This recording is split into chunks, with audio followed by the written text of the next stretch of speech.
ऊपर सऊदीया ने तहरीक लब्बैक के खिलाफ कार्रवाई के लिए क्यों कहा? तो इससे पूरी दुनिया खौफजदा है कि फलस्तीन को अच्छी तरह मालूम है कि पाकिस्तान की तरफ से हमको उम्मीद लगाना बिल्कुल बेमैनी है। ये उम्मीद रखना कि सऊदीया फलस्तीनियों की मदद के लिए जाएगा। तहरीक लब्बैक का जिस मसलिक से ताल्लुक है उसमें सिर्फ वो फलस्तीन का जिक्र नहीं है या कश्मीर का जिक्र नहीं है, उसमें यमन और शाम का भी जिक्र है। बिस्मिल्लाहिर्रहमानिर्रहीम। अस्सलाम वालेकुम नाज़रीन, कल मैंने जो वीडियो बनाई थी कि TLP को कालअदम करार देने में सऊदीया का भी हाथ है, UAE का भी हाथ है। तो आज मैं इसके ऊपर बात करूंगा कि भाई आखिर सऊदीया और UAE को क्या जरूरत पड़ गई कि वो कहते हैं कि तहरीक लब्बैक के खिलाफ कार्रवाई करो। एक तो इसके ऊपर बात करूंगा। दूसरा, जो आज एक हफ्ता हो गया असरा फलस्तीनियों के ऊपर जुल्म हो रहा है, जिसमें मीडिया रिपोर्ट के ज्यादा 200 से ज्यादा फलस्तीनी मुसलमान शहीद हो चुके हैं, और उसकी सिर्फ जो जवाबी कार्रवाई हो रही है फलस्तीन की तरफ से या उसको जो सपोर्ट कर रहे हैं अमली तौर पे, वो सिर्फ और सिर्फ हमास कर रही है। हमास क्या है, हजबुल्ला क्या है, वो क्यों सपोर्ट कर रही हैं, वो क्यों इसराइल के खिलाफ यानी कि जंग लड़ रही हैं, उनके खिलाफ यानी कि फलस्तीनियों के साथ बिल्कुल अमली तौर पर खड़े हैं। और जो उम्मत मुसलमा है, क्या वाकया वो कमजोर हैं या वो कर कुछ नहीं सकते मईशत की वजह से, या वो इसराइल का साथ दे रहे हैं, डायरेक्ट इनडायरेक्ट इसराइल का साथ दे रहे हैं, या फलस्तीन की मुखालफत कर रहे हैं डायरेक्ट इनडायरेक्ट। आज मैं आप लोगों को तफसीली ये बात बताऊंगा कि आखिर वजह क्या है। तो सबसे पहले बात ये करते हैं कि शेख रशीद ने क्या कहा है कि भाई हमको सऊदीया और फलस्तीन ने भी कहा, UAE ने भी कहा है कि आप लोगों ने तहरीक लब्बैक के खिलाफ क्या किया। वो छोटा सा क्लिप सुनो, फिर आगे बात करते हैं। रूस ने और दूसरे मुल्कों ने जो UAE में भी इसकी बात हुई, कल सऊदीज में जब बात हुई तो वहाँ UAE के लोगों ने कहा, मैंने कहा हमने कालअदम करार दे दी है, लेकिन ये मुल्क का जमहूरी सिस्टम है, हमने उनको 3 रुकनी कमेटी बनाई है, फिर मसला तो अल्टीमेटली ये सुप्रीम कोर्ट तक जाएगा। तो नाजरीन, आप लोगों ने सुना है कि भाई जब हम सऊदीया में गए तो सऊदीया में और जो UAE के लोग हैं उन्होंने कहा है कि आप लोगों ने तहरीक लब्बैक के खिलाफ क्या किया। तो हमने कहा है कि भाई हमने तो उसे कालअदम करार दे दिया, बाकी आगे अदालतों का काम है, क्योंकि हमारा जमहूरी मुल्क है।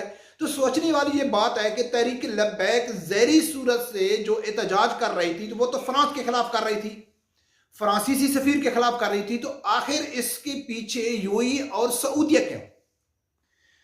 दोस्तों, सबसे पहली बात यह आप लोगों को समझना पड़ेगा कि इस टाइम जो सऊदीया और UAE है या जो फलस्तीन में हो रहा है, इसमें सऊदीया, UAE या कोई भी इस्लामी मुल्क बेबस नहीं है या वो मजबूर नहीं है कि यार हम खुल के नहीं कर सकते, यूरोपीय यूनियन हमसे अलग हो जाएगा।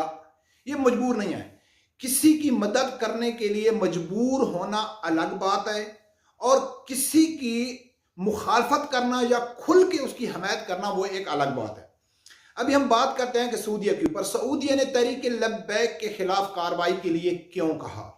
ये तो सब लोगों को मालूम है कि चाहे वो फलस्तीन का मसला हो, चाहे वो फ्रांस का मसला हो, चाहे वो कश्मीर का मसला हो, या कोई भी जहां भी इस्लाम के ऊपर जुल्म हो रहा होता है तो उसके खिलाफ आवाज उठाने वाली वहद पाकिस्तानी मजहबी जमात तहरीक लब्बैक है, जिसने 2-3 साल के अंदर अंदर बहुत तेजी से मकबूलियत हासिल की।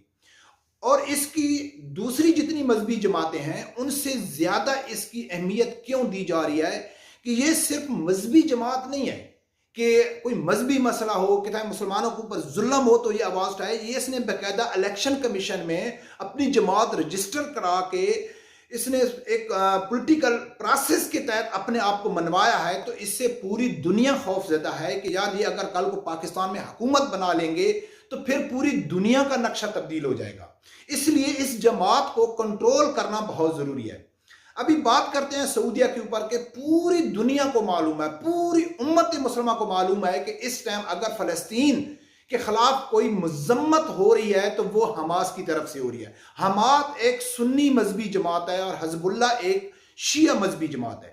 इससे पहले पूरी उम्मत मुसलमान में सिर्फ वह 2 मजहबी जमातें थी, एक हमास और एक हजबुल्ला, जिसके ऊपर पूरी उम्मत मुसलमान मुत्तफिक थी। वो मुत्तफिक थे कि ये वाकया ही जहादी तंजीमें हैं। क्यों? उसके अलावा जितनी मजहबी जमातें हैं, जितनी जहादी तंजीमें हैं, चाहे वो अफगानिस्तान में लड़ रही हैं, चाहे वो यमन और शाम में लड़ रही हैं, चाहे वो कश्मीर में लड़ रहे थे या कहाँ भी लड़ रहे थे, उसमें उम्मत मुसलमान का इख्तलाफ था। कुछ लोग कहते थे कि भाई अफगानिस्तान में जहाद होता है, कुछ कहते थे नहीं होता है, कुछ कहते थे यमन शाम में जहाद हो रहा है, कुछ कहते नहीं हो रहा है, कुछ कश्मीर में जहाद के हक में थे, कुछ नहीं थे। लेकिन वाहिद ये दो जमातें थीं, हिजबुल्लाह और हमास, जिसके ऊपर पूरी उम्मत मुसलमान मुत्तफिक थी। हमास को जो सपोर्ट बैकग्राउंड में कर रही थी वो सऊदिया कर रहा था, और जो हिजबुल्लाह है उसको ईरान कर रहा था। ये कई दिहाइयों से ये चल रहा था, जो हकीकी मायने में इसराइल के खिलाफ लड़ रही थी, फलस्तीनियों के साथ ये जदोजहद कर रही थी। लेकिन जब 2017 में डोनाल्ड ट्रंप ने पहला दौरा किया मई में सऊदी अरब का, तो उसने सऊदिया की सरजमीन पे खड़े होकर कहा था कि हिजबुल्लाह और हमास दो दहशतगर्द तंजीमें हैं। जो इस बयान की वजह कतर और सऊदिया में इख्तलाफ बढ़ गए। कतर ने कहा था कि हम इस बयान की मजम्मत करते हैं। सऊदिया ने, ट्रंप ने गलत कहा है, उसको अपना ये बयान वापस लेना चाहिए। तो ये बात सऊदी फरमाबरदार को नागवार गुजरी कि हमारा मेहमान, हमारा आका हमारी सरजमीन पे जब कोई फैसला करता है तो हमारे अरब कंट्री में कहाँ जुर्रत आ गई कि उसकी मजम्मत करें। तो कतर ने कहा है भाई नहीं, हम अपना बयान वापस नहीं लेते। सब लोगों को मालूम है कि इस टाइम कतर और सऊदिया के हालात बिल्कुल, यानी कि इनके तल्लुकात बिल्कुल खराब हैं। उसकी तल्लुकात की वजह जो थी वो यही वजह थी कि ट्रंप ने सऊदी में खड़े होकर कहा था हमास और हिजबुल्लाह जहादी एक दहशतगर्द तंजीम है। उसके बाद अखबारुल मुस्लिमीन को भी सऊदिया ने दहशतगर्द तंजीम करार दे दिया। तो यानी कि पूरी दुनिया में जो जहादी तंजीमें थीं, उन जहादी हकीकी मायनों में उनको सऊदिया कालादम करार दे चुका है। और वही जो अभी जो पहले ईरान हमायत करता था हिजबुल्लाह को और सऊदिया खुफिया तौर पे हमायत करता था हमास को, तो जब सऊदिया ने हमास, हिजबुल्लाह और अखवानुल मुस्लिमीन को दहशतगर्द तंजीम करार दे दिया है, तो ईरान ने क्या किया है कि हम हिजबुल्लाह को ओपनली मदद कर रहा है और वो हमास को भी सपोर्ट कर रहा है। अगर इस टाइम हकीकी मायनों में एक यानी कि अमली तौर पे जो किरदार अदा कर रहा है इस्लामी मुल्क, वो ईरान है। चाहे किसी को अच्छी लगे बुरे लगे, मैं ईरान को मसलकी लेवल पे हम लोग देख लेते हैं, उसको हट के ईरान सपोर्ट कर रहा है इस टाइम हिजबुल्लाह और हमास को। अभी सोचने वाली ये बात है कि इमरान खान साहब कहता है फलस्तीन के लिए मैंने सऊदिया में भी बात की है, मैंने तुर्की से भी, तुर्की की बात तो समझ आती है, क्योंकि बहुत सारे लोग ये कहते हैं कि फलस्तीनी जो अवाम है वो पाकिस्तान की तरफ देख रही है। वो बिल्कुल पाकिस्तान की तरफ नहीं देख रही। ये बिल्कुल झूठ है कि वो पाकिस्तान की तरफ देख रहे हैं, क्योंकि उनको मालूम है कि पाकिस्तान ऐसे हुक्मरान हैं कि जो 73 सालों से सिर्फ कश्मीर को मिली नगमों से खुश रखा है। सिर्फ इसलिए कहा कि हम आपके साथ खड़े हैं, हम कश्मीर के सफीर हैं। अमली तौर पर पाकिस्तान ने कश्मीर के लिए कुछ नहीं किया है। फलस्तीन को अच्छी तरह मालूम है कि पाकिस्तान की तरफ से हमको उम्मीद लगाना बिल्कुल बेमैनी है, क्योंकि एक तो पाकिस्तान के जो हुक्मरान हैं, चाहे कोई भी है, उनको पूर्ण उनके किरदार के ऊपर उनको पूरा यकीन है। दूसरा, जो सऊदिया, पाकिस्तान बार बार सऊदिया के पीछे जाता है, बार बार सऊदिया के पीछे जाता है। अभी इसराइल को सऊदिया तस्लीम कर रहा है, इसराइल के खिलाफ जितना मवाद है उनके निसाब में वो सऊदिया चेंज कर रहा है। फलस्तीन के खिलाफ जितने, फलस्तीन के मजालिम के खिलाफ जो मवाद था वो चेंज कर रहा है। दूसरा, हिंदू का जो मवाद है वो अपने निसाब में डाल रहा है। उससे उम्मीद लगानी चाहिए कि वो जाके कश्मीर का मसला में पाकिस्तान का साथ देगा या फलस्तीन के देगा। कश्मीर का तो उसने वाजे पहले इमरान खान साहब को बता दिया था कि भाई कश्मीर, इमरान खान साहब आप कश्मीर से पीछे हट जाएं। उसको आप एक मजहबी मसला या दीन का मसला ना लें, उसको एक रियासती मसला लें, उसके पीछे हट जाएं। और जो इसराइल है, इसराइल को ऑलरेडी यूएई तस्लीम कर चुका है। सऊदी अरब ने उसके लिए दरवाजे खोल दिए हैं। न्यू सिटी का आगाज हो चुका है। ग्रेटर इसराइल के लिए काम बड़ी तेजी से चल रहा है। और ये उम्मीद रखना कि सऊदिया फलस्तीनियों की मदद के लिए जाएगा, वो इसराइल के खिलाफ कुछ करेगा। और पाकिस्तान ये उम्मीद रखता है सऊदिया के ऊपर कि भाई हमने सऊदिया से बात किया कि चलो मिल के इकट्ठे हम फलस्तीन के लिए कुछ करते हैं।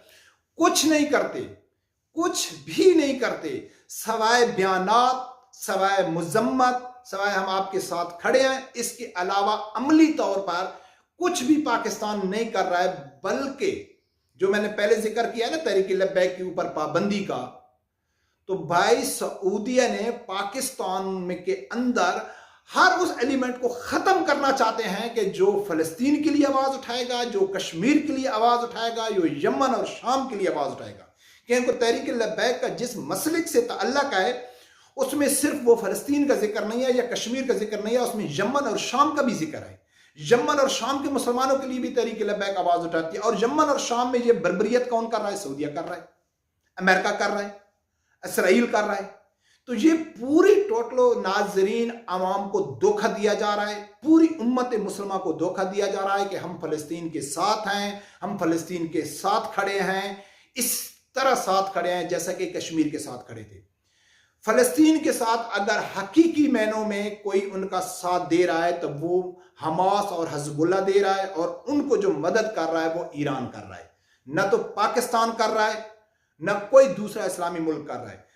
कि सऊदिया हर उस जहाद को, हर उस मजहबी जमात को जो उम्मत मुसलमान की वो हुक्मरानी करने का उनको खौफ हो कि यार आने वाले वक्त में ये हुक्मरान बन जाएंगे या ये बहुत बड़ा चेंज लेके आएंगे, या कोई मजहबी जमात जो इसराइल को टफ टाइम दे सकती है, जो इंडिया को टफ टाइम दे सकती है, या जो भी अमेरिका को टफ टाइम दे सकती है, उसको सऊदिया न सपोर्ट करता है, न उसके सपोर्ट करने वालों का सऊदिया साथ देता है, बल्कि उनके खिलाफ उसको खत्म करने में सऊदिया अपना किरदार बखूबी निभा रहा है। क्योंकि सब लोगों को मालूम है कि सऊदिया की हमायत इनडायरेक्टली अमेरिका की हमायत है, और चाइना इस चीज के ऊपर 100% मुत्तफिक है कि भाई पाकिस्तान को एक ही लाइन में होना चाहिए, या वो हमारी कश्ती में आ जाए या वो अमेरिका की कश्ती में आ जाए। हरगिज़ इसका ये मकसद नहीं है कि चाइना के साथ भी दोस्ती और सऊदिया के साथ भी दोस्ती। सऊदिया की दोस्ती के साथ का मकसद ये है कि इनडायरेक्टली अमीर अमेरिका के साथ दोस्ती। तो दोस्तों, हम सिर्फ फलस्तीनियों के लिए एज ए मुसलमान हम सिर्फ दुआ ही कर सकते हैं, उनके लिए अल्लाह से दुआ कर सकते हैं कि या अल्लाह उनको इस मुश्किल से आसान पर निकाल, या अल्लाह हमारे हुक्मरानों को कोई गैरत मुसलमानी का जज्बा उनके अंदर पैदा कर। लेकिन उनके ज़हरी सूरत के ऊपर इनके ऊपर हम ये यकीन रखना कि ये फ़लस्तीन की मदद करेंगे, या ये इसराइल को कोई टफ टाइम देंगे, या ये कश्मीर को आज़ाद करेंगे, ये बिल्कुल ख्वाब ख्याली है, इसके ऊपर कोई हकीकत नहीं है। और तहरीक लब्बैक के ऊपर पाबंदी की सबसे बड़ी वजह यही थी कि ये आने वाले वक्त में हिजबुल्लाह बन सकती थी, हमास बन सकती थी, और उस ये बहुत ही खित्ते में एक चेंज लेके आ सकती थी। इसलिए सऊदीया ने कहा है कि भाई शेख रशीद का बयान आप लोगों को, सऊदी ने कहा है कि इसके ऊपर पाबंदी होनी चाहिए, नहीं तो सऊदीया को तहरीक लब्बैक से क्या तल्लुक है। हाँ, अगर यूरोपीय यूनियन मुतालबा कर रही थी तो वो तो समझ में आता था कि वो यूरोपीय यूनियन को ललकार रहे थे। तो सऊदीया ने क्यों किया? कि सऊदीया को मालूम है कि ये आने वाले वक्त में मुश्किल हालात पैदा कर सकती है। तो दोस्तों, रब्बे परवरदिगार से यही दुआ है कि अल्लाह ताला आप लोगों को हक सच बोलने की और उसके साथ खड़े होने की तौफीक अता फरमाए।